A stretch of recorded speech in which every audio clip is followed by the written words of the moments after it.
What are you doing? Everyone is doing it. Everyone is getting it using 35143. Get your ringtone. Shakira, hips don't lie. Oh, baby, when you talk like that. Paul play forever.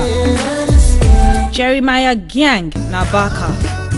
How to get your favorite ringtone? Start a new text message. Type the code showing on your screen now. Leave a space. Type the name of the song. Leave a space. Type your phone type and model. Send your SMS to 35143. 35143. Each ringtone costs 100 naira and most phones supported. Remember, send your SMS to 35143. For further information, call customer care number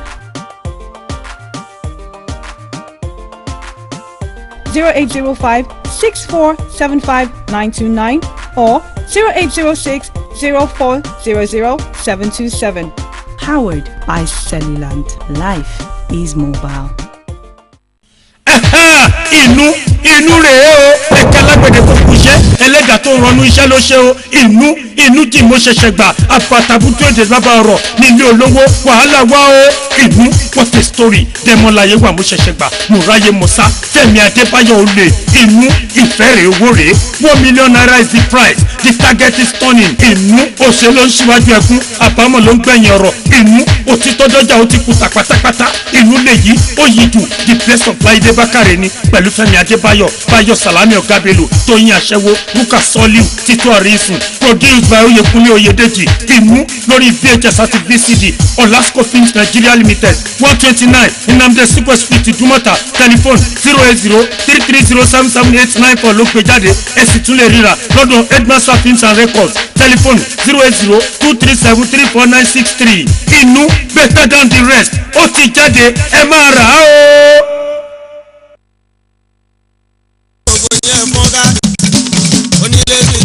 Àwo orin tuntun expensive boy Wálé Tẹ̀kọ́mà lẹ́ ń gbọ́ yẹn o. Àlùjọ orin yóò níye fọmọdé tí ń jọ làgbàjọ tó ń ṣàgbá gẹ́gẹ́ ẹ kùn bọ́ọ̀dì pẹ̀lú orin tuntun Wálé Tẹ̀kọ́mà expensive boy. Ọmọdé wọn jò yànṣẹ́ ọkùnrin wọn jò yànṣẹ́. Wálé orin bá mi dámọ̀ràn ìgbé ń bá mi dámọ̀ràn àlùjọ ń bá mi dámọ̀ràn. True Talent Records Africa iléeṣẹ́ tó kó àwọn orin jẹsẹ̀ kí ìbùgá papọ̀ ló gbé jáde nọ́mbà 4 Dípẹ́ Olú street ọ̀fọ̀ Báfẹ́mi Awólọ́wọ̀ Ìkẹjà ni wọ́n wà ẹ̀rọ ìbánisọ̀rọ̀ wọn ní 08033559977 ó tún wà lọ́dọ̀ Gisland Music lóṣòdì Golden Point Alaba Tóbi Records lákùrẹ́ rẹpẹtẹ ló wà nídùúmọ́ta àti káàkiri orin Alhaji Wálé Àyìndé Tẹ̀kọ́mà ó ti jáde báyìí ní fídíò CD audio CD àti audio cassette expensive boy. Ìwádìí di mo sọ ń tẹ̀lé kó máa ṣe é ṣe bọ̀.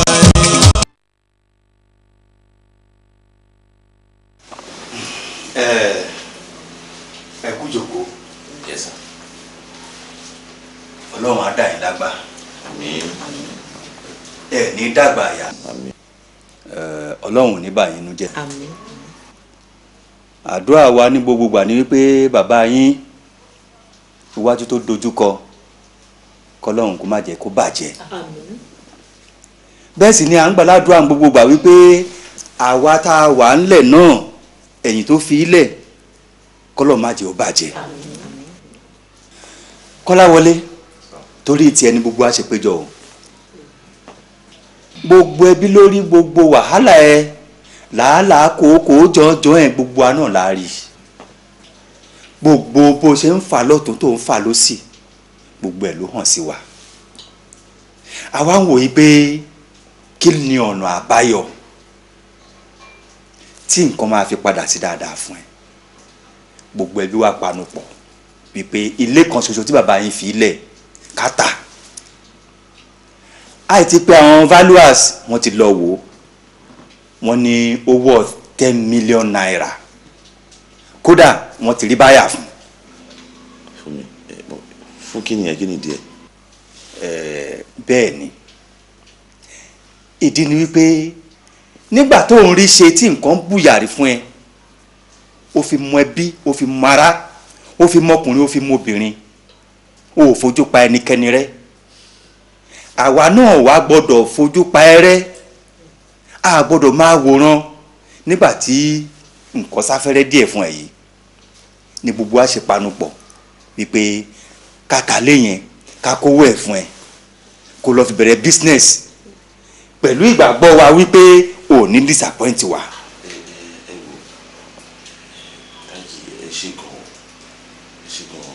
Mo appreciate gesture yìí àmọ́ irú nǹkan tí ẹ fẹ́ gbélé mi lọ́wọ́ yìí kò yẹ kó jẹ́ pé èmi ni màá gbà torí mo ní ẹ̀gbọ́n àǹtí mi ló tọ́ sí.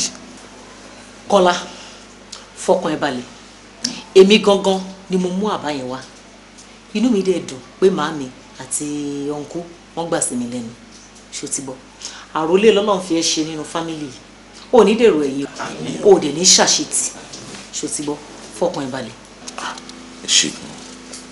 ṣé àǹtí mi. inú mi dùn ayọ̀ mi kún wípé ọmú ìyá yín ò kàn bẹ́ẹ̀ sì ni bàbá yín gan òsùn lọ́rùn gẹ́gẹ́ bí ohun tí ẹ̀gbọ́n ẹ̀ sọ àròlé lọ́lọ́run fi ẹ́ ṣe ò ní dèrò ẹ̀yìn ọlọ́run á gbàdúrà rẹ̀.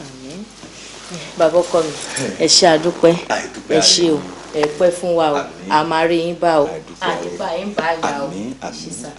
ẹ wo dáàdi nǹkan tẹ́ ẹ ṣe yóò jọ mi lójú kan mo á promise pé lágbára lọ́wọ́ Ọlọ́run èmi gan ní disappointing. wọ́n tiẹ̀ mọ̀ pé ò ní disappoint wa ọlọ́run adẹ́rùn ẹ̀ ṣe. àmín. wo ìwọ gan ni ká máa dúpẹ́ lọ́wọ́ ẹ̀dùn àdúrà rẹ̀ àgbà.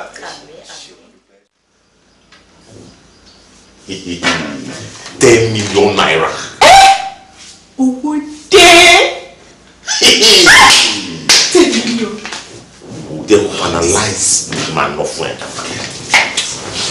sori máa kọ́kọ́ gba office space kan lẹ́yìn náà máa wá mọ́tò kékeré kan tí màá fi máa cruise ẹ̀. máa yọ 3 million naira nù ẹ̀ máa kó fún wọn kó máa fi rajà sí ọ́fíìsì mi bẹ́ẹ̀ mo tún lè àwọn òkè 1 million kí n fi ra shares. wàá lè fẹ́ mi náà ní 2 million kí mi náà bẹ̀rẹ̀ sí ní Dubai bí àǹtí. àrọ̀mọ̀kẹ́ 2 million lọ́ọ̀lọ́ ó ti pọ̀ jù sórí ti máa fún ẹ ní 500,000 naira wà lọ build tank wà máa ta kerosene èrè wà nínú ẹ̀ gan. èmi Kọ́láwọlé. yes. 500,000 nínú 10 million. orípa aláìdánu ọmọkùnrin lábẹ́ ìyà tí mo bá ẹ jẹ lábẹ́ bí mo ṣe dúró tì ẹ́. ọmọkẹ́ ṣó lè tó yẹn ni. kò lè jù bẹ́ẹ̀ lọ kò lè jù bẹ́ẹ̀ lọ ó ṣe mo dúpẹ́ amọ̀ròyìn amọ̀ròyìn Yorùbá ní ojú àwọn báyọ̀ kalẹ̀ kì í fi àárọ̀ ṣe pin wo má dẹ̀ fi hàn ẹ́ I will show you má dì pẹ̀lú ẹ wọ lórí burúkú yìí wàá gbà. Rọ́mọkẹ́ Rọ́mọkẹ́. wo má Rọ́mọkẹ́ mi mọ́ má kúrúkọ mi mọ́ wàhálà ìdá yìí oníwà o. Rọ́mọkẹ́.